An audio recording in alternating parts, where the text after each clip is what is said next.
Hello and welcome to the Core Report's weekend edition. Understanding the Indian consumer has been a long, arduous and difficult journey for many a marketer, or for that matter, even research firms across time, decades, perhaps even more. But getting it right also means success for so many brands who offer products and services.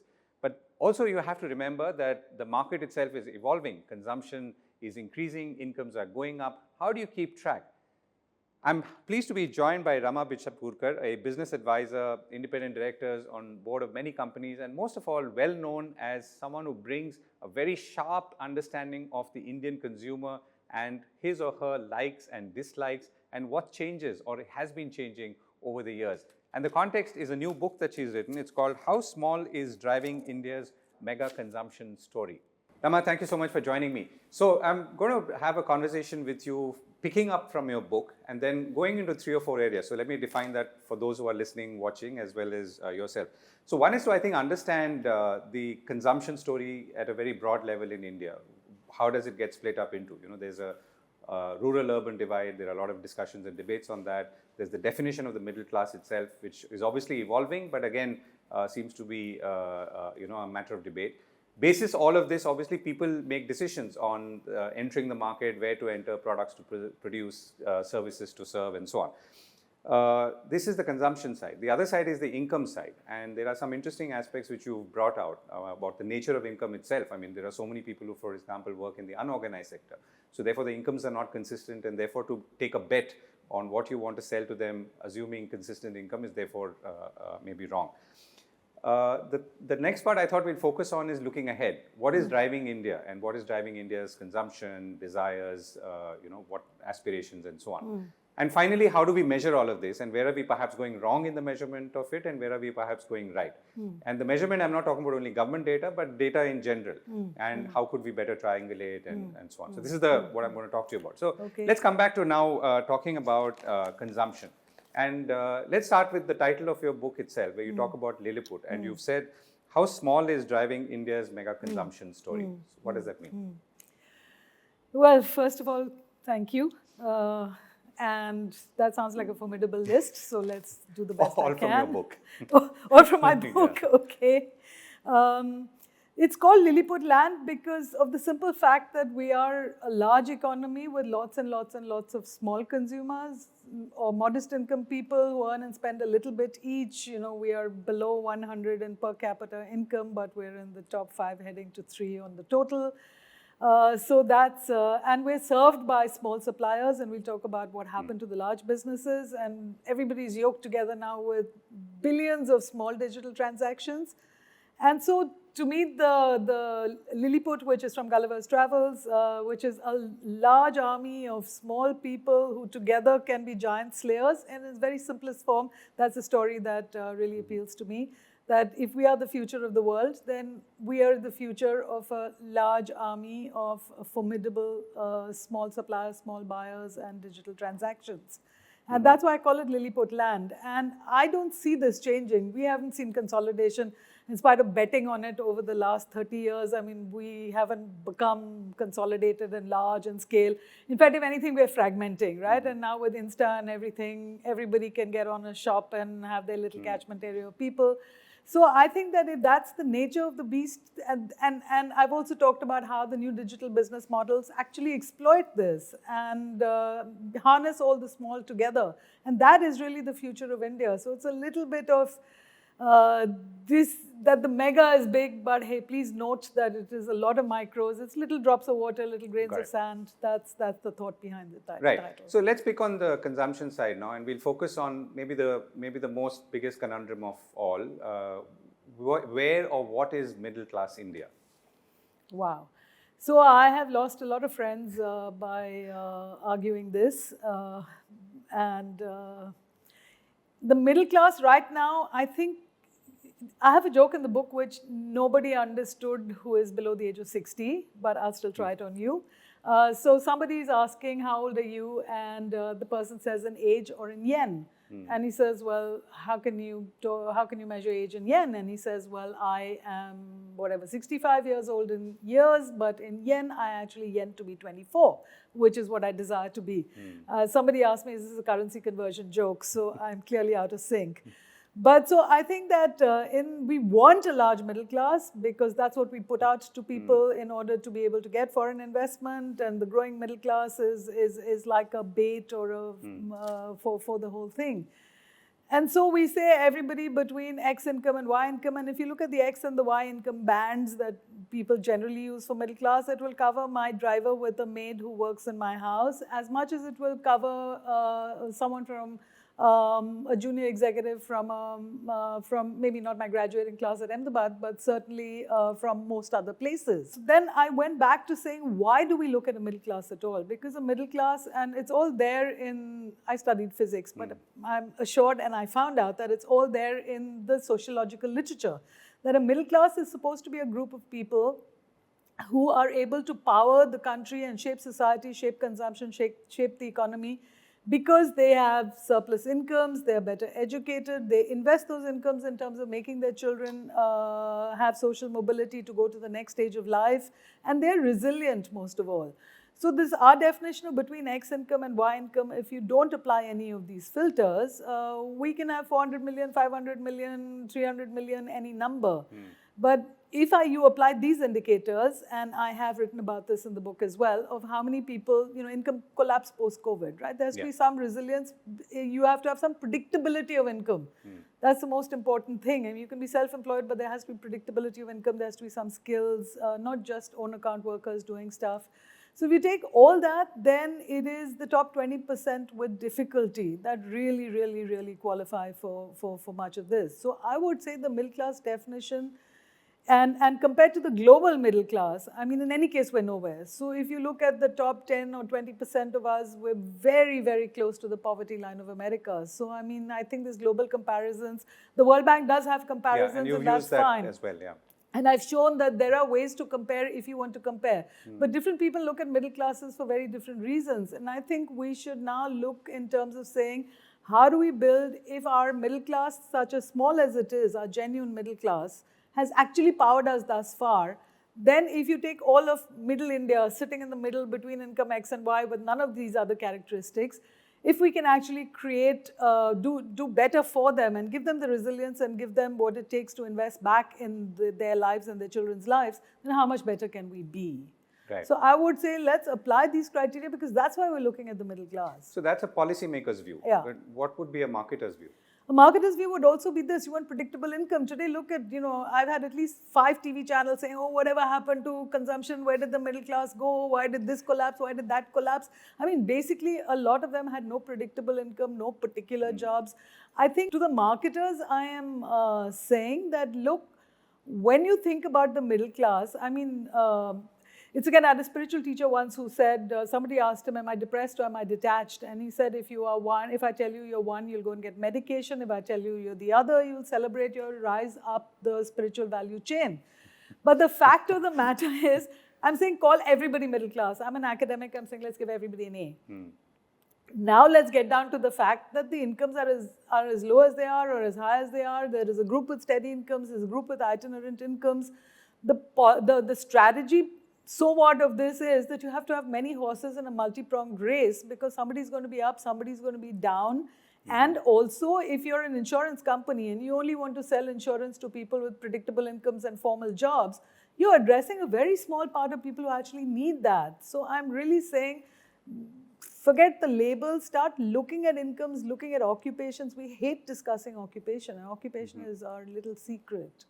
Right. So, and why would you say that when you... Because partly every time I put out occupation data, it's met with thundering silence. And because in many companies, when I sit and look at it, they define it as salaried.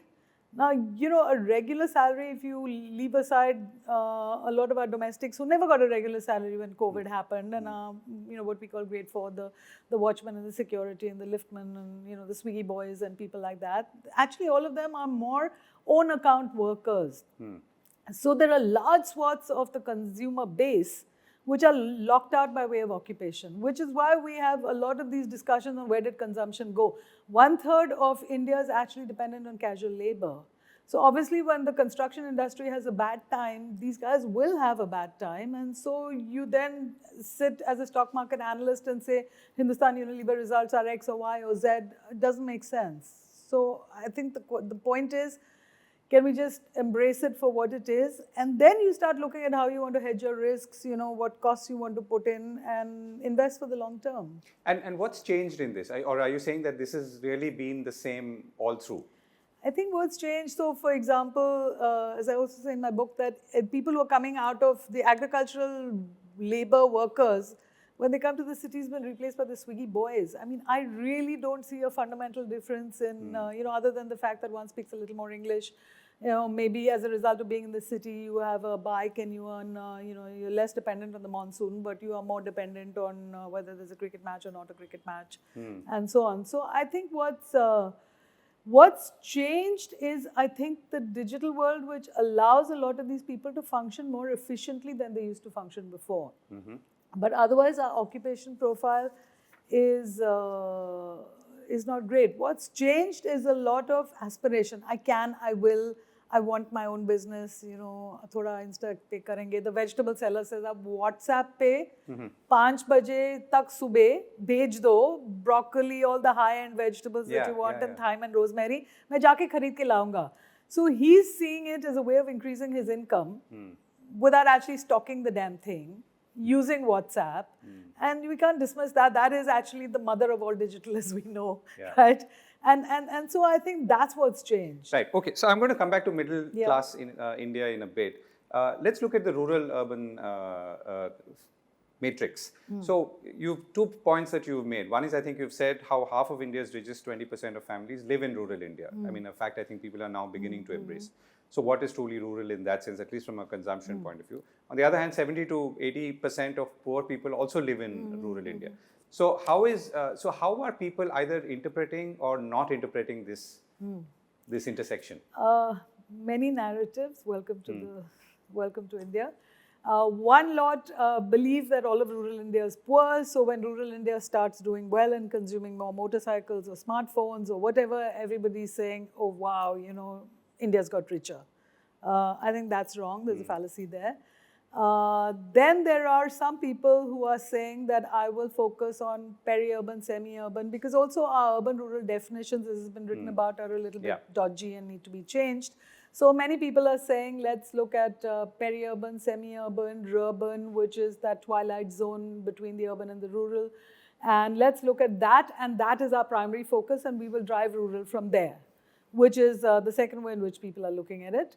And then there are others like Hindustan Unilever and Jio who are saying the world is my oyster, I want every single person. And so they are actually going down to the smallest villages. Hindustan Unilever was the first one actually who did a census of all the villages many, many, many years ago, well before there was any official data and maps and all the good stuff we have. Now they're actually going down and actually plotting and trying to serve those retailers better. So I think those are the sort of 3 things. The fact that rural India does well is often because half of the rich people are in rural India. And do they consume similarly between, let's say, the rich and rural? I think that's what's changed over time. What's changed over time is, and it's been even Dipankar Gupta many years ago wrote a thing called The New Villager, and he said we have to reprogram our heads of who the new villager actually is. So now with road connectivity being really good, and with everybody watching the same stuff, mentally, physically, and the census towns. I remember doing a study once for a fertilizer company that wanted to get into retail, and I went to this village in Andhra Pradesh and I kept asking her questions, and she said, "Do you think I'm in the dark ages?" She said, "There's this nearby town, there's a supermarket there. I give my husband a list and it comes, and he brings it back, and he said, my children, they have 5 meals that I pack for them in the morning. They go by tempo to the nearest town.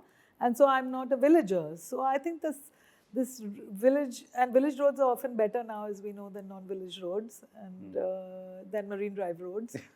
Marine Drive for sure.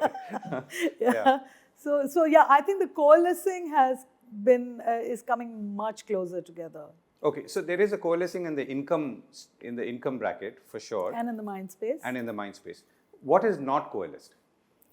What is not coalesced is the large number of, well, it's the incomes are overlapping, but there is a large lot of people in rural India who do not have. Also, if urban income starts here, rural income starts here. So, if you only want that part of urban income, then you don't want large swaths of rural income. So, I think what's changed is income. I think occupation, people believe. And that's, I think, the myth of urbanization for us, that people believe that if you're moving to cities, then you live in nicer houses, you have better infrastructure, you have more value-added jobs. That is not true, because the average migrant worker lives worse than he does in the village. The only difference is that if you segment people based on chutzpah, for lack of a better word, or gumption, if you have the gumption in a city, you can walk 5 dogs in the morning, 5 dogs in the evening, groom them in the afternoon, and still make a lot of money, right? If you learn how to do particular kinds of blinds and so on and so forth, you can attach yourself to a furnishing shop and you can do that. You can attach yourself to an urban company and you can actually get to places. I think that's, so if you have the gumption, there are more opportunities in the cities. But now, even now, a lot of stuff is coming up in the peri-urban village area. Right. So let's say we've, in the last few years, we look at sales numbers of large consumer product companies. I'm talking about large ones now. And maybe we should also look at regional players who are battling these large ones and use that as some kind of proxy to say, okay, is there strength of consumption, or what is consumption, what are consumption patterns like right now, and so on. So that is telling us a certain kind of story right now. Now, do you feel that marketers have perhaps either wrongly interpreted or over-interpreted these consumption numbers when it comes to gauging demand? I think barring a handful of companies, most companies do not want all of India. They want the lovely GDP, but they actually only want the sliver that has above. And they've arrived there because they've made mistakes elsewhere, or you feel they've been sharp enough to? I think if you look at the history of, one is quite simply, no CEO wants to tie up his bonus to a low margin, high volume business. Yeah. Okay, I mean, the world is full of people who've been sacked for, it's obviously a more risk. Secondly, if you remember India Inc., a lot of the big players went off overseas to invest overseas. Now you go overseas while talking about in Davos, the largest, with the largest population, the youngest population, etc., etc. And guess what? I'm not investing for this, I'm going abroad. Then the going abroad picnic kind of finished. Mid-2000s, I think. Yes. And then everybody came back and said, let's start looking at this. In the meanwhile, the creamy layer got a little more creamy. I think that's a fact. I call it why the mentality is, the politically correct version is, why kiss the frog and wait for him to become a prince when you can kiss the prince directly? And even for the top end, we've actually not invested big. We're running out of capacity even for the top end. I think if you had more, more Roros, more high-end beauty salons, more yacht parking spaces, more travel experiences. I mean, for love or for money, in peak time, you cannot get space. We can't enter our airports. We're already running out. So we're suddenly finding that the top-end demand is also huge and humongous demand. And as a result of which, I think there is no need or motivation to go below. So it is the battle for dreams in a sense, and the fact that it is, why should you, in fact, I've asked this question many times in the mass or class debate, why should we even bother with the mass of India? Companies are asking that, which is why they've left the space wide open to small. Going back to Lilliput Land, small ka Raj hai, because the big guys don't really want that space. Right.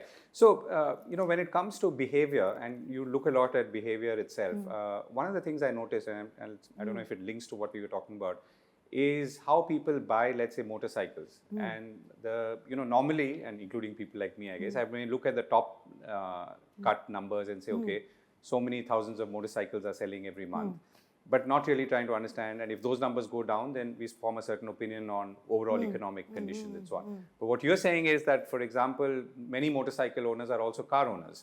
And they're buying it, and the kind of motorcycles they buy is also determined by their utility use of it rather than the ornamental whatever. Yes. Someone who has only The has status, a not the ornament. Yeah. So someone who has just a motorcycle may actually buy a good one. Yeah. And someone who's actually well-to-do but has a car, which they use for status, will actually buy a more cheaper motorcycle. Exactly. So, and this obviously is something that people, I'm sure those who are in the thick of it know this, but maybe others don't get. I think, Govind, the who aspect of our markets, the human being, the who's buying, you will never hear that. I mean, we had forever this stuff of, oh, this segment, now look at this whole premiumization business. I mean, you know, I've been invited on 3 shows to talk about premiumization. Premiumization can happen of a company's portfolio because the rich are buying and the poor are not, in which case it leads to one area of panic. Premiumization can happen because you're saying, hey, I want to sell higher priced, higher quality products, occasionally to the poor, to the middle income, but definitely to the rich who I believe are underserved. And so I'm taking my own portfolio and value upping it. That leads to another kind of no panic, but you have to watch that carefully to see that it doesn't peter out. Premiumization can also happen because low-end consumers are saying, I actually want to do better. Now, this catch-all phrase of premiumization, and there's confusion, has all these 3 added to it. Today, the lower income is not saying, right now, today, that I want to do much better. But it is a fact that all of India, rich or poor, wants to do plus one. It's stretch for more rather than settle for less. So we don't count second-hand vehicles, right? So I would rather stretch, I would rather stretch for a second-hand in my price value, in my benefit and price equation, and provide the value that I want, than settle for a lower level brand new. So that's the way people process value. Now, I think who's buying, who's not buying, when you say the market is growing or not growing, growing from rural or growing from urban, you're saying what's being sold and where is it being sold. But I'm urging people to say, who's buying? Auto, for example, car makers should never ever, the car sales should not be a gauge of the economy because who's buying cars? You know, if you look 10%. At penetration, it's the top 10% of that, right? And then it's all the loans that are given, the sort of Ponzi scheme we saw where loans are being given so that, you know, everybody could buy an Uber, or outside the Tadoba gate, you had 10 gypsies. And then suddenly the banks wake up when NPAs go up, and then they discover prudence. And then suddenly they knock it off. So the volatility you see is often not even the economy. It is behavior from the supply side, behavior from the banker side. And so the gauge from the supply side, and that to the listed gauge, and that to the gauge, the share of noise and voice, which is higher than the share of reason. I'm probably going to kill myself and commit harakiri with this. But I think that there's a small lot that's hijacking the debate. And these small lots are, I mean, you mean in policy or in? No, I mean the equity market researchers. The equity market researchers, and everybody follows the equity market researchers, and those who are limiting themselves to what the top end is saying, right? So you don't get a look below the listed, and except for a few of the top end, and also depends on where you're coming from. If Hindustan Lever has done such a damn good job, and now it's really, its incremental growth is coming from really dredging the bottom, then they're going to be more vulnerable to bad times than other people are. Right. So you talked about value and the value conscious Indian buyer. I mean, nothing new in that at all. But what's, so obviously everyone knows this now and has known for decades that Indian buyers are value conscious, but obviously finding that right value mix for the product. Like, for example, Tata Nano, which you've talked about, is a value proposition, but it didn't meet other aspirational, and then there's a problem with its marketing and branding and all of that stuff. So where do we stand today? I mean, is there a formula for sort of understanding what is a value? I think there is. Firstly, I think we have to understand, I mean, I battle this a lot, understand what the word value actually means, right? And different people mean it differently. The way I'm defining value is that there is benefit, there is perceived benefit, there is perceived cost, which is beyond price. It's the cost of EMIs, it's the cost of the risk of EMIs, it's the usage cost. If you buy an air conditioner, the air conditioner is cheap, but you don't open your electricity bill, right? So if you look at benefit and if you look at cost and you say, paisa vasool hua ki nahi vasool hua, that is the processing. Now, Indian consumers are very good at doing this processing. right? So in my previous book, I talk about this woman who would be social class C, who was a beautician, and she had two pay channels at home. And I said, why do you have two pay movie channels at home? And she said, I have two teenage sons at home. She said, if they step out of the house, then they will spend money. And my mother-in-law needs to be at home to cook, Okay. so that I I like can that, come to yeah. your house and get a premium. Yeah. Now, similarly, there is a lot of that. I mean, I actually sent, and I'm ashamed to admit it, I actually sent my pet for acupuncture because he's very old and he has hip dysplasia. And I thought a lot and said, am I the kind of person who sends this pet in a car to get acupuncture done? And then I thought about it and I said, you know, he's going to live a long life because his heart's okay. And if he can't go downstairs and his hips have given up, let's look at the total cost of managing that. And then let's look at the cost of my time if I were to take him versus the ability to earn in order to do it. So I think at all levels we are looking at it. So it's not Sasta Sundar Tikau, which used to be perhaps the old version of value. But now I think even if you look at smartphones, right, I was noticing that even in these times when everything is supposed to have evaporated at the middle end and lower end, smartphones are still doing well. Because a smartphone is a utility tool, so it's processed as a utility tool. So I think value processing is what we're not understanding. We're just damning the consumer and saying, you know, you're very value conscious. But of course we're value conscious, which means that our processing of paisa vasool ya paisa nahi vasool has more hard, tangible, pragmatic factors, which is why I'll buy the lookalike sneaker, but I will not buy the brand. Doesn't mean brands don't matter. It means the status aspects of brands may or may not matter at this point in time. So I think we have to get with the program of processing, understanding our consumers. Yeah, and I think the way you're saying it, it actually splits into, I mean, it's almost like you're saying it's a quadrant. There's time, there is it's schizophrenic. effort, cost, it's the me, and long term. And it's the me that I am when I am looking at this. Okay, so the me that I am, I mean, somebody I know in the low middle actually bought a brand new two-wheeler in black. And I said, why did you pay a premium and do that? And he said, tab 4 aur saal ke liye I will still be current. Yeah. But if I actually settle now, then I'll have to replace 2 years later. So he's trading off uncertainties. It's very sophisticated, very, very sophisticated, which is why we embrace digital, right? Because it's status blind service. Yeah. Yeah, whereas if you're rich, you don't embrace digital as much. It's like, do it for me, you relationship manager, just go and fix it. My UPI is not working. Yeah.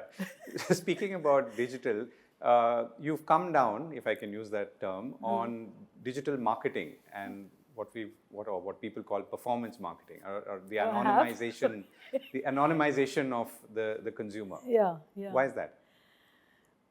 A couple of things. One, when people tell me about the PIN codes that they sell to, I begin to worry, because we're running a business where your customer is a PIN code and you have no idea what the human being behind that PIN code is. You're making the assumption that X PIN code, because it has a particular combination, is really in the boonies.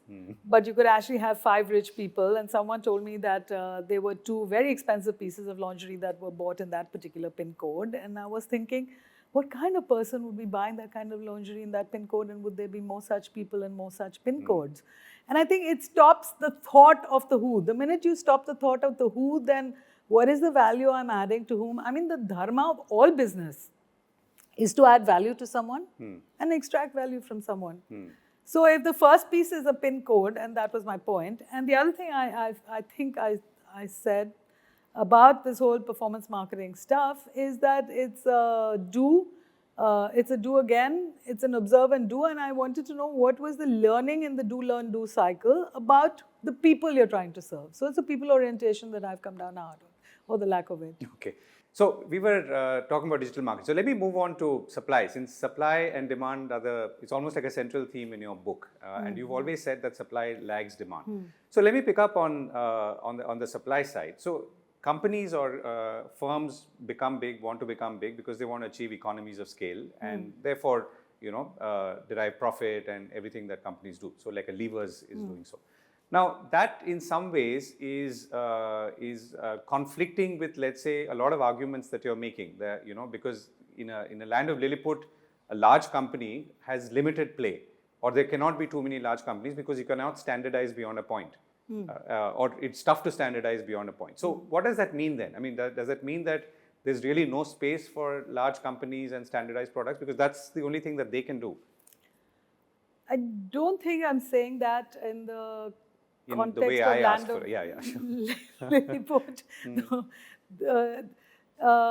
And obviously, it is up for discussion. I think that what is happening when I'm saying supply lags demand is that I'm saying the consumer is ready, willing, and waiting. We have so many things that we need and want, the rich and the poor, right? लड़की देखने जब आएगा तब दीवार साफ होना चाहिए, even if you're lower income, right? But on the other hand, what we are getting is a lot less in terms of problem solving. And I'm also saying that we're a consumption economy, we're a consumption driven economy in terms of GDP numbers, but are we a consumer oriented economy? I mean, how many problems are we really solving for? So I think the large companies, there is room for large companies who can create blockbusters which serve needs. Like soaps and so on, personal Or care. even, I mean, find me a drip dry paint that the whole house can get painted in 2 hours and find Yeah, me. I think you've talked about the frustrations of basically abandoning a house while the Yeah, painting is on. and many such things. I mean, the big and the small. There are just so many versions of it, and so I'm saying that we don't have that. And when we don't have that, what has happened to supply? So the small supply, if you look at the Chinese goods we've been buying, I mean, a lot of them are, oh my God, really? I mean, including the little fan that you hold in front of your face that cools you down, which is really needed if you're traveling in a crowded bus. Yeah, and it only costs, let's say, 50 rupees or whatever. Yeah, and all the other stuff. I mean, I once told my maid to buy everything she found on the train and bring it home. And I looked at the whole lot of them and I looked at the prices and I was like, why aren't we doing any of these? So my point is that large companies don't care enough, and they should. So even as I've said earlier, if a 3M comes to India, they're talking about a $40 mop. I would expect a 3M that is the god of innovation to do better for me, right? So again, people who sell Vim paste or detergent paste, let me not use the brand, or bars to clean your vessels, if you look at everybody's house, the place where that is kept, the dispenser is really yucky. Why is nobody doing that? Until we got the mop, which is why I love Amazon, because they're aggregating all the small people, and finally there are mops that work, there are mop heads that can get replaced, there are buckets that work, there is stuff that works.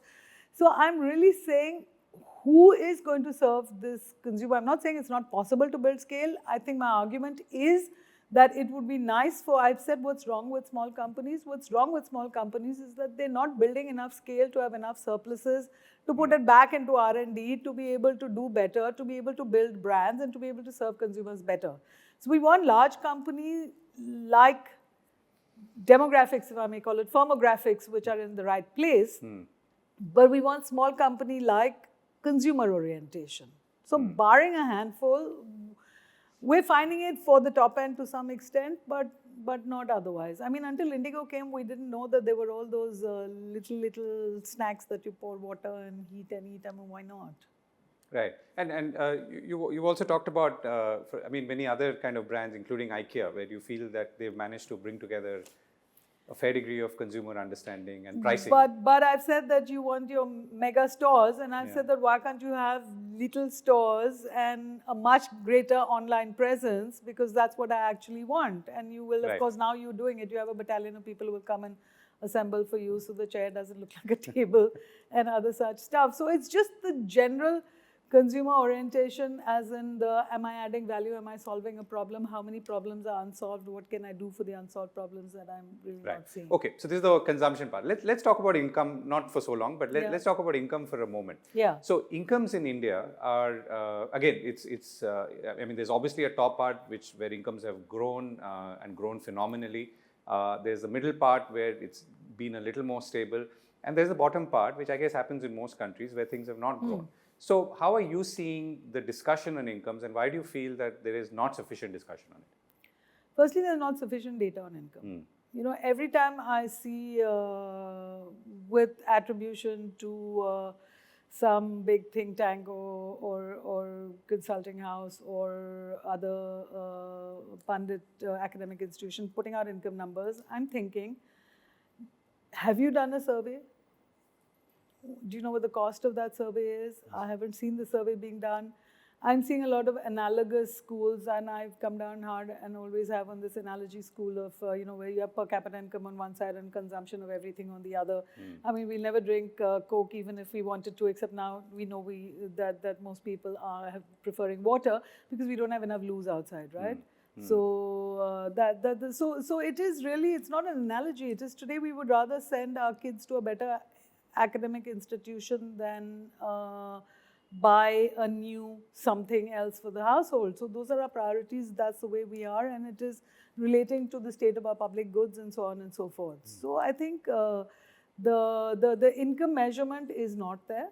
Right now we're seeing, today we've seen the HSES, but it's an expenditure study. The gap between income and expenditure is surplus income, and that's where a lot of companies would want to be.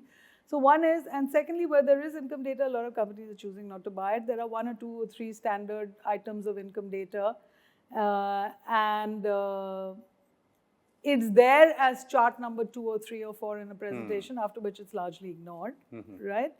So, and the other thing is how we look at income in silos. Every time you are talking about income comes, consumption comes because people have income, and you will have income because there is investment and the economy is growing. So if all of India Inc., for the purpose of argument, is on an investment strike, which it did some time ago, then you will not have the economy moving. And if you don't have it moving, you will not have more money. So to then say, will consumption save the day? Okay, I've studied physics, not economics. That's my, my cautionary save myself note. But if you don't have the wheels of the economy turning, how can consumption save you? Just because C plus I plus G is equal to GDP makes no sense to me. So I feel that we're not having, if we started having serious discussions on income, you can't have an income discussion without an occupation discussion, right? We don't see occupation-based segmentation too much. And you would want to see more of it? I want to see more of it. I mean, if you're a bank, you're a financial institution, you're a big B to small b seller, I think you should be looking at how people earn money is as important as how much money you think they earn.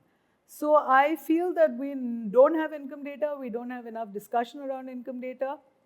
And also how different parts move, I've said, depends on policy. If you remember the glory years of 2004 to 13, the lower income actually grew at a higher rate than a higher income. And after 2008, the lower rural, who had nothing in the stock market, actually did better than a lot of people who put a lot of their savings in there and saw it dwindle.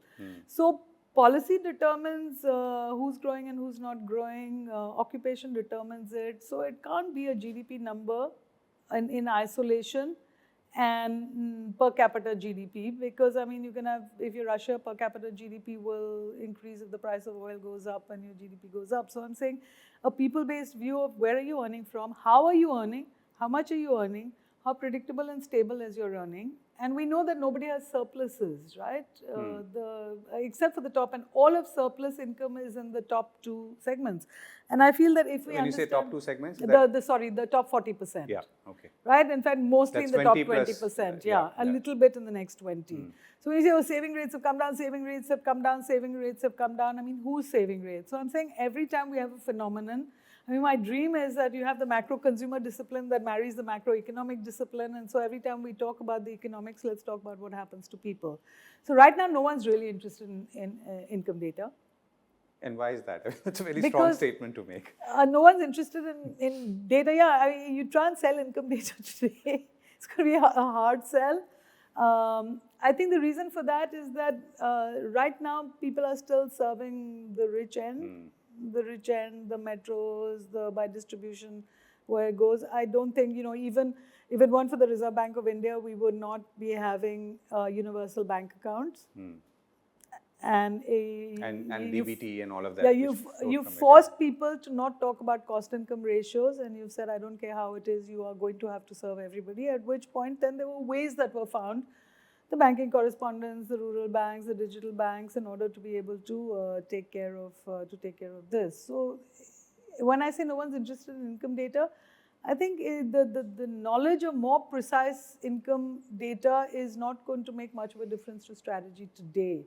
It's only when we start getting people oriented and segmenting people based on income and occupations, and start looking at how to cut people differently so that we can create different products for different people. It's only then that there will be a value added to that people level data. Right.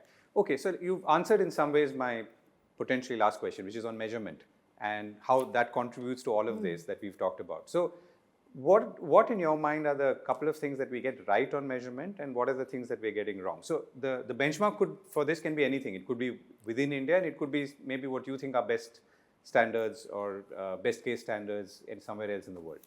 I think the data that what is it called, the Bureau of Household Census or whatever the United States puts out.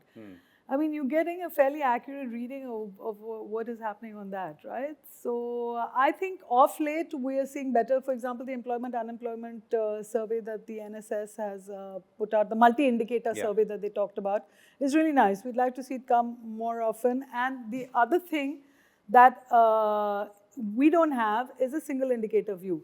So you have occupation in one place, you have income in one place, you have census in another place, but the combination of income into occupation, into education, into ownership of durables, into all that, that is available very patchily in bits and pieces. And where it is available privately, they are catering obviously to the target audience that the paying business wants. Yeah. So if I've given the impression that nobody's buying income data, nobody's buying pure income data of the entire country. When Cantor puts out income data for the top end that people are interested in, they'll buy. Today, if we can precisely tell you how many people can afford to buy a Lamborghini, which we can't in terms of measurement, that will be easy to sell. But if you want to know where all is income distributed, so a lot of the data that I use is from a think tank and fact tank that I had co-founded, which I am no longer involved with in any capacity anymore. But there we actually had to really beg and plead to because to do a proper income study, which is not claimed income, but to actually do it according to very clear principles that I laid out globally, at that time cost almost 4 crores. And one time the Tata Trust had actually funded us, which was absolutely phenomenal. Sometimes we raise bits and pieces of the money. But if you look at otherwise, a lot of even opinion surveys and so on and so forth, they are really related to a very small sample. Whereas if you look at the samples that you actually need, they're much larger. So and I don't think that got monetized in any significant way. I think there is room for micro markets, for mapping micro markets of where can I sell more, where are the pockets.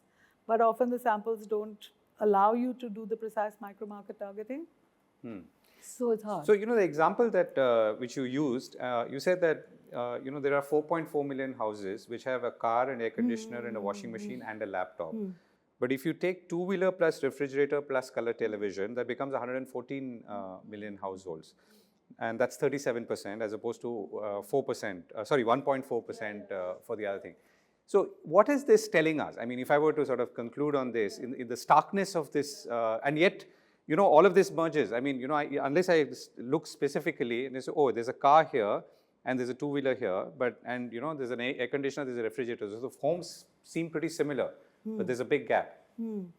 It tells you that we're not as rich as we think we are, and we're not as poor as we think we are either. So we're not as rich as we think we are because what you would expect a rich home to have, all the fundamentals, there are very few homes that have it.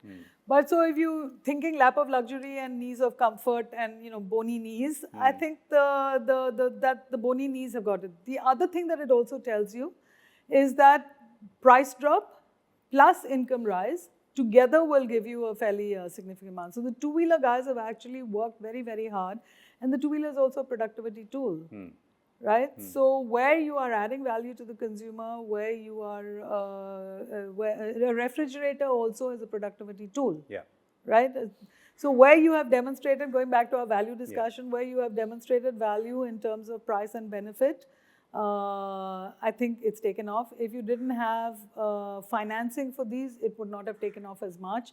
So the play of supply and demand is telling you, what it's telling you is that this is India's rich. It's the middle, it's a middling rich. We're like a cola light as far as rich is concerned. But where you're demonstrating value, it happens. I mean, look at UPI. You demonstrate, of course, it's nice that it's free, but you demonstrate value, the world and his wife will use it. That's the story of India. Rama, thank you so much for joining me. It's been a pleasure talking to you. Yeah, thank you very much.